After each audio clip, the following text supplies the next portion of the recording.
Bonjour à tous, bonne année et bienvenue dans cette vidéo un peu spéciale. Je suis comme Fio, on commence tout juste la chaîne et déjà on fait des vidéos spéciales. Je vais vous présenter en fait ici toutes mes acquisitions musicales de 2015. En 2015 je pensais pas avoir acheté tant de disques que ça parce que j'avais pas beaucoup d'argent, j'ai pas passé tant de temps que ça chez les disquaires. Et pourtant quand j'ai fait le compte, j'ai réalisé que j'en avais 21. Dedans il y a 16 LP, il y a 3 CD et il y a 2 45 tours. Donc voilà, on va faire un petit peu le tour par ordre chronologique. Mon premier achat de l'année, Charlie Winston, Curiosity. Charlie Winston, je l'ai découvert un petit peu tardivement en 2011-2012. Évidemment, comme tout le monde, j'avais déjà entendu la chanson Hobo à la radio avant. Mais c'est juste un peu avant son deuxième album que je l'ai vraiment découvert et que je l'ai vraiment apprécié. Du coup, j'étais très impatiente de cet album-là parce que j'adore sa voix, j'adorais son énergie, j'adorais sa rythmique, etc. Tout ce côté un petit peu pétillant de ses albums. Donc j'attendais beaucoup de celui-ci. Je l'ai vu en concert en décembre 2014, juste avant la sortie de l'album. C'était très sympa, sur scène il a une présence magique. Mais j'ai bien senti que les chansons allaient moins me plaire. Et effectivement, quand j'ai écouté cet album, je me suis rendu compte qu'il avait perdu un petit peu le peps que j'aimais chez lui. Du coup j'ai dû l'écouter peut-être une dizaine, une quinzaine de fois avant de le ranger, ce qui est pas énorme. Donc je le ressors de temps en temps en me disant tiens si ça se trouve peut-être ça marchera cette fois-ci sur moi. Et non, pour l'instant ça n'a toujours pas marché. Donc pour l'instant il est dans la catégorie des troisièmes albums décevants. J'ai assez mal commencé l'année musicalement, mais heureusement ça s'améliore par la suite. Ensuite, au mois de février-mars, je suis allée voir The Summer Rebellion en concert. Je l'avais découvert fin 2014 en première partie Scarecrow en concert. J'avais beaucoup aimé ce qu'il faisait et quand j'ai vu qu'il faisait un concert à l'occasion de la sortie de cet album, j'y suis allée. Ils sont donc deux. C'est du blues à l'accordéon, moi c'est comme ça que je le définis. Donc voilà, il y a ce monsieur qui joue de l'accordéon, il y a ce monsieur qui chante avec sa voix grave et qui fait de la percu et ça donne un résultat assez surprenant et très bon. Donc je vous en reparlerai probablement dans une autre vidéo plus tard. Ensuite je suis rentrée chez mes parents quelques temps et j'ai fait écouter donc The Summer Rebellion à mon beau-père en me disant tiens ça peut lui plaire, il aime bien le blues, il aime bien le rock, tout ça. Ça lui a pas trop plu, mais par contre il m'a dit tiens moi ça me fait penser à ça. Ceci c'est Vandergraaf Generator et l'album s'appelle donc Still Life. Moi ça m'a pas du tout fait penser à The Summer Rebellion, mais j'ai beaucoup aimé quand même et il me l'a donné pour l'occasion. Moi je le rapproche plutôt de Jethro Tull un petit peu dans ce côté instrumental, dans ce côté un petit peu lourd, un petit peu bien rock, mais en même temps pas trop non plus. Enfin voilà, j'aime beaucoup cet album. Pas un coup de cœur, mais une jolie découverte que je ne connaissais pas. Ensuite, il y a eu le Record Store Day. Je me suis dit bon allez, je vais me faire plaisir, je vais aller faire un tour chez le disquaire et j'ai acheté 4 disques. Tout d'abord, de 45 tours. False Hope de Laura Marling, j'avais pas encore l'album Short Movie dont est extrait cette chanson à l'époque. Et voilà, comme il y avait une chanson bonus, j'ai eu très envie de l'acheter, donc comme c'est Laura Marling que j'adore, très bon choix aussi. Et The Who Be Lucky que j'ai acheté essentiellement parce que il est beau. Voilà, j'ai un petit problème avec les disques colorés qui se voient ici. C'est un single qui est assez sympathique, j'aime bien les Who, donc ça reste dans l'esprit, et puis voilà, il est très beau. J'ai aussi acheté Rory Gallagher, Irish Tour 74.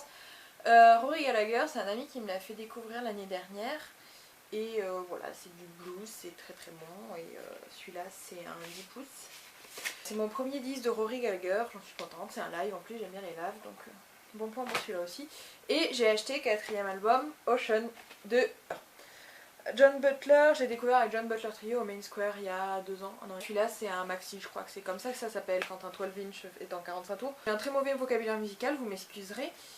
Donc voilà, celui-là il y a 2 chansons, une sur chaque face. Il y a Ocean d'un côté et Heading South de l'autre. Et en plus il brille. Et ensuite, par une coïncidence extraordinaire, ce soir-là il y avait Will Butler en concert à Paris. Will Butler n'a donc rien à voir avec John Butler, mais tout à voir avec Win Butler d'Arcade Fire, dont il fait aussi partie, c'est comme ça que je l'ai connu. Et donc voilà, il passait en concert, j'avais pris ma place et j'en ai profité pour acheter son disque, qu'il m'a dédicacé. C'est pas du tout ce à quoi je m'attendais, parce que après Arcade Fire, on peut avoir des exigences un petit peu élevées. Et là non, pas du tout, c'est juste Will Butler qui s'est dit « Hey !» si je m'éclatais. Donc voilà, il s'est éclaté, en plus c'est quelqu'un de très sympathique, sur scène il est génial. Donc tip top, merci Will Butler, c'est un album qui donne la pêche, qui est plutôt pop, plutôt entraînant. Ensuite, il y a un ami qui m'a offert ceci. Ceci, c'est White Blood Cells des White Stripes, qui est juste mon album préféré. Je le possédais déjà en CD gravé depuis une dizaine d'années à peu près. C'est un ami que j'aime beaucoup qui me l'a offert pour une occasion un peu particulière. Donc il en a d'autant plus de signification pour moi. Et je suis très très heureuse de le posséder en vinyle parce que voilà, c'est un album avec lequel j'ai pas mal de passifs. Et j'aime à peu près toutes les chansons qu'il y a dessus. Même pas à peu près, j'aime toutes les chansons qu'il y a dessus. Et en plus, il est rouge. Donc merci. Ensuite, j'ai acheté 2 albums en même temps. Tadam! Where the Minds de Mumford & Sons donc, et Sound and Color de Alabama Shakes. Celui-là, c'était un album que j'attendais beaucoup parce que j'aime Mumford & Sons de tout mon petit cœur de fangirl. Et celui-là, c'était un album que j'attendais, mais pas avec autant d'impatience, parce que j'aime beaucoup Alabama Shakes, j'avais adoré leur premier album, Boys and Girls. Mais voilà, je suis pas particulièrement fangirl d'eux. Et en fait, celui-ci m'a déçue.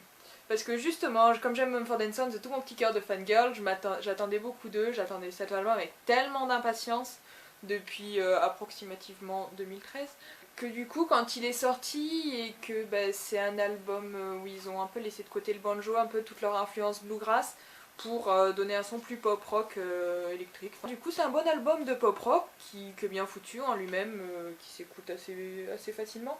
Mais j'ai pas retrouvé l'étincelle qui m'avait fait tomber complètement amoureuse de Mumford & Sons à la base. Donc j'ai été déçue. Mais bon, je les aime quand même s'ils rentrent dans la catégorie des 3e albums décevants. Et Alabama Shakes, par contre, quand j'ai entendu le premier extrait, Don't Wanna Fight, j'ai été un petit peu déçue parce que je m'attendais à quelque chose qui ressemble à leur premier album, de manière assez logique, sauf qu'ils sont passés dans un côté plus funk, un petit peu plus électrique aussi, comme d'autres, mais certains le font mieux que d'autres. Je trouve qu'ils ont vraiment gagné en maturité avec cet album, j'ai très très hâte de voir ce qu'ils vont faire par la suite. Parce que ça m'a convaincu que ouais, c'était vraiment un bon groupe. Et en plus, il est transparent. Ensuite, mon coup de cœur de l'année, je crois, Laura Marling, Short Movie. On en a déjà parlé tout à l'heure avec le 45 tours. Et là, c'est l'album que j'ai acheté quand je l'ai vu en concert au mois de juin. Laura Marling, donc, elle fait plutôt du folk. Elle avait déjà sorti 4 albums avant. Moi, je l'ai découvert en 2014. Et tout de suite, quasiment, je suis complètement tombée amoureuse de sa voix, de sa musicalité, de sa manière de jouer de la guitare, etc. Enfin, elle avait vraiment un univers qui m'a beaucoup plu. Et donc j'attendais celui-là avec beaucoup d'impatience aussi. Et il se trouve que celui-ci est aussi un album plus électrique, où elle sort les guitares électriques, où elle donne un côté un petit peu plus rock, un petit peu plus agressif, on va dire presque, sur certaines chansons.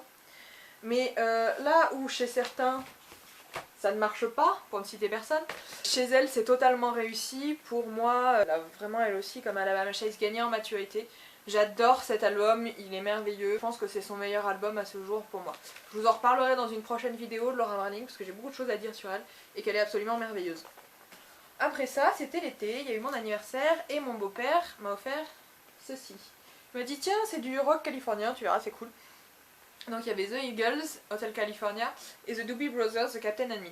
The Eagles, Hotel California, évidemment, je connaissais la chanson. The Doobie Brothers, je connaissais Long Train Running, même si je ne savais pas que c'était eux. J'étais contente de les avoir, ça m'a fait un petit peu découvrir des choses que je connaissais qu'en surface. The Doobie Brothers, c'est plutôt bien rock. J'aime bien cet album, je l'ai écouté un certain nombre de fois, je l'ai écouté pas plus tard que tout à l'heure. Dedans il y a quelques chansons, quelques instrumentations qui me font parfois penser un petit peu à Jethro Tull. Je pense à la chanson Clear as the Driven Snow.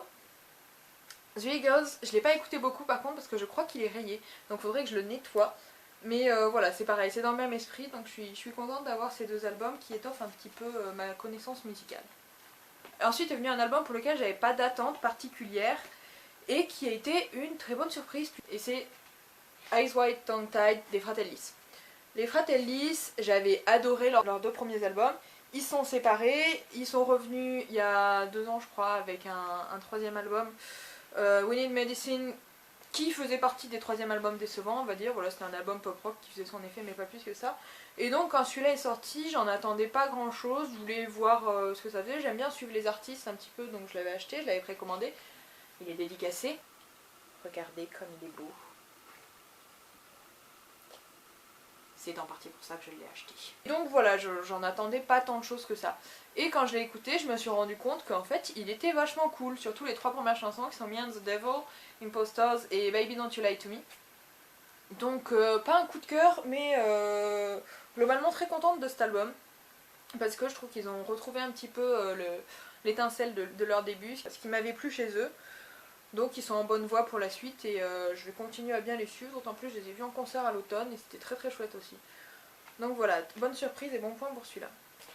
Ensuite, c'est un ami, celui de Rory Gallagher dont on parlait tout à l'heure, qu'on va appeler Villefaquin puisque c'est son nom, qui m'a offert ceci à l'automne. Au printemps, je crois, il m'avait dit « Hey, j'ai découvert un disquaire génial à Lyon, c'est trop cool ». Et je lui ai dit « Demande à ton disquaire génial s'il n'a pas par hasard le premier album des Bar Brothers ». Et le disquaire en question ne l'avait pas, mais il l'a commandé et du coup j'ai dit à Villefaquin que je rembourserai quand on se verrait. On s'est vu à l'automne et puis finalement il me l'a offert. Donc merci. The Bar Brothers c'est un album que je connaissais déjà, que j'aime beaucoup. Donc je suis très très contente de l'avoir dans ma discothèque, d'autant plus que c'est en train de devenir un de mes groupes préférés en ce moment. Donc très bon album, plutôt folk, blues. Enfin voilà, je vous ferai une vidéo prochainement sur les Bar Brothers parce que j'ai beaucoup de choses à dire sur eux. Mais très très contente de ce cadeau. Merci. Et donc nous sommes allés chez le disquaire en question. Et là j'ai un petit peu fait des folies et j'ai acheté ça. Rhiannon Giddens. Rhiannon Giddens, elle fait partie du groupe Carolina Chocolate Drops, qui est un groupe qui fait des reprises de chansons traditionnelles américaines en général. Donc plutôt bluegrass, plutôt country, et c'est plutôt blues, enfin tout ça. Et là elle a sorti un album solo en début 2015 que je n'avais pas encore et que j'ai acheté. Je le trouve très sympa, je crois que je préfère ce qu'elle fait avec Carolina Chocolate Drops, mais c'est vraiment une musicienne géniale, elle a une voix magnifique, donc super disque folk blues, très sympathique. Et ensuite, Another Day, Another Time, Inside Llewyn Davis. Ceci est un live enregistré à New York, je crois en 2013, si je dis pas de bêtises, 2013-2014, avec tout un tas d'artistes, dont Rhiannon Giddens, dont Marcus Mumford, dont Jack White, qui sont tous des artistes que j'aime beaucoup, et puis tout un tas de gens plus ou moins connus. Et donc voilà, cet album, j'avais vu le film Inside Llewyn Davis, j'avais bien aimé, j'avais surtout bien aimé sa BO. Et quand ce concert est sorti, j'étais évidemment très triste de ne pas pouvoir y aller puisque c'était à New York, à l'autre bout du monde. Mais j'ai fini par acheter le disque qui est un triple LP avec des reprises, avec des duos, des trios, etc. Tout ça dans un esprit un peu folk blues que j'aime beaucoup. Je l'écoute assez régulièrement et c'était un peu ma bande son folk de l'automne. Celui-là, Rhiannon Giddens et The Bar Brothers, je les ai écoutés un certain nombre de fois les uns après les autres. Voilà, très sympathique avec plein de gens talentueux. Ensuite, je suis allée voir Pocky Lafarge en concert. Je voulais en profiter pour acheter son dernier disque, mais j'ai vu le dernier LP me filer sous le nez. Super, donc c'est pas grave, je me suis dit je l'achèterai plus tard, et à la place j'ai acheté ceci, Jake LaBotte, qui était en première partie. C'est du blues. En fait, quand je l'ai vu arriver sur scène tout seul avec juste sa guitare et son micro et faire son numéro comme ça m'a rappelé à quel point j'aimais toute cette simplicité dans la musique. Juste voilà, un mec avec sa guitare qui arrive, qui fait son truc et ça marche. Toute la base de ce que j'aime dans la musique se trouve là-dedans. Donc j'ai acheté le disque que j'aime bien, c'est un disque de blues qui est très sympathique. Donc je vous le conseille. Pas un coup de cœur, mais s'il repasse en concert dans le coin, j'irai très certainement le voir. Ensuite, je suis retournée à Lyon. Il y avait un vide-grenier. Et j'ai acheté ça. Jethro Tull, j'en ai déjà parlé un petit peu tout à l'heure. C'est un groupe que j'aime beaucoup. Donc quand j'ai vu ce double live à 10 €, ben, j'ai pas résisté très longtemps. Je l'ai acheté. Ça m'a confirmé mon amour pour eux. Et ça m'a donné envie d'acheter d'autres disques d'eux, parce que je n'en ai pas beaucoup encore. Mais voilà, très heureuse et très gros coup de cœur pour celui-là. Et ensuite, le dernier disque que j'ai acheté cette année, j'étais en train de faire mes cadeaux de Noël, j'avais acheté des CD pour ma soeur et j'en ai profité, comme il était pas cher, pour acheter celui-là pour moi. Yodelis, Tree of Life. Yodelis, j'avais acheté son album Cardioid il y a 2 ans de ça, parce que j'étais dans un magasin d'occasion, que je fouillais un petit peu dans les bacs, et là je suis tombée sur l'album de Yodelis, j'ai fait « Ah tiens, ça je connaissais, j'avais entendu il y a 5 ans de ça à la radio, il me semble que c'était sympa ». Et du coup j'avais acheté comme ça un petit peu sans trop savoir. Et je connaissais effectivement la chanson Sunday with a Flu, qui n'était pas sur Cardioid, qui se trouve sur celui-ci. J'ai écouté son album, j'ai bien aimé, je l'ai vu en concert 2 fois après ça, et donc là, comme je suis tombée dessus par hasard, un petit peu comme la première fois, j'en ai profité, je l'ai acheté. Celui-là est un petit peu plus dépressif, on va dire, que Cardioid, mais je l'aime bien aussi, puis voilà, j'aime bien Yodelis, donc j'étais assez contente de le trouver. Voilà pour toutes mes acquisitions de cette année. Je crois que dans mon top 5 de mes 10 préférés, il y a donc Another Day, Another Time, Rhiannon Giddens, Laura Marling, The Summer Rebellion et Alabama Shakes. Voilà, donc tout ça, il y a des trucs dont je vous reparlerai très certainement bientôt dans d'autres vidéos un petit peu plus en détail. Là, c'était plus pour survoler ce que j'aime, ce que j'écoute, parler un petit peu de mes coups de cœur de l'année, de mes découvertes. Finalement, des découvertes, il n'y en a pas eu tant que ça cette année, à part peut-être The Summer Rebellion. Mais comme je les ai découverts en 2014, je sais pas si ça compte. Je vais vous mettre les liens pour aller écouter tout ça en bas. Je vous dis à bientôt pour une prochaine vidéo, probablement centrée sur un seul artiste cette fois-ci. Allez, bye!